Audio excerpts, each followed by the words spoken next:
WBC यानी कि white blood cells, जो कि हमारा डिफेंस मैकेनिज्म में रोल प्ले करता है, हमें बीमारियों से बचाने का काम करता है। इसमें एक टेस्ट परफॉर्म किया जाता है डीएलसी, डिफरेंशियल ल्यूकोसाइट काउंट। इसमें हमारे 5 सेल होते हैं, ठीक है, न्यूट्रोफिल, इस्नोफिल, बेसोफिल, मोनोसाइट और लिम्फोसाइट। ठीक है, ग्रेनुलोसाइट में हमारा न्यूट्रो, इस्नो और बेसो आता है, और अग्रेनुलोसाइट में हमारा मोनोसाइट और लिम्फोसाइट आता है। डीएलसी टेस्ट करने के लिए हमें सेल्स को पहचानना बहुत जरूरी होता है। चलिए एक एक सेल्स को हम आराम से समझते हैं।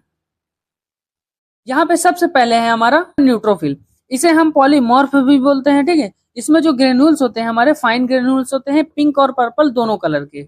उसके बाद ये मल्टी लोब होता है, यानी कि ये 3 to 5 लोब्स होते हैं इसमें। ठीक है, इसका साइज जो होता है 10 to 12 माइक्रोन होता है, और इसका जो परसेंटेज होता है हमारे ब्लड में 50 से 70% ही होता है। ठीक है, ये सेल। उसके बाद यूस्नोफिल, स्नोफिल हमारा जो होता है ये बाइलोब्ड होता है। ठीक है, यानी कि इसमें 2 लोब होते हैं, कनेक्टेड रहते हैं हेडफोन के जैसे, और इसका जो ग्रेन्यूल्स होता है पिंक कलर का होता है। ठीक है, और पूरे लोब के ऊपर भी ये कवर्ड किए रहते हैं। उसके बाद इसकी साइज जो होती है 10 to 14 माइक्रोन होती है, और इसका जो परसेंटेज होता है ब्लड में 2 से 6% होता है।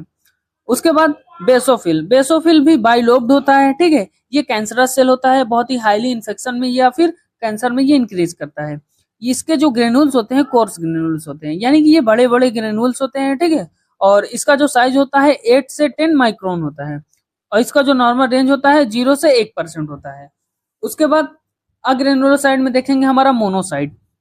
मोनोसाइट क्या होता है, इसका न्यूक्लियस हमारा बीन शेप का, किडनी शेप का बोल सकते हैं, इस तरीके से होता है, और इसका साइटोप्लाज्म में कोई ग्रेनुल्स नहीं होता है।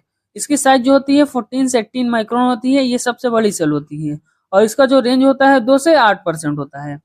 उसके बाद लिम्फोसाइट, लिम्फोसाइट का जो नॉर्मल रेंज होता है 20 से 40% होता है, और इसके साइटोप्लाज्म में भी कोई ग्रेनुल्स नहीं होते। इसका न्यूक्लियस राउंड होता है, गोला होता है।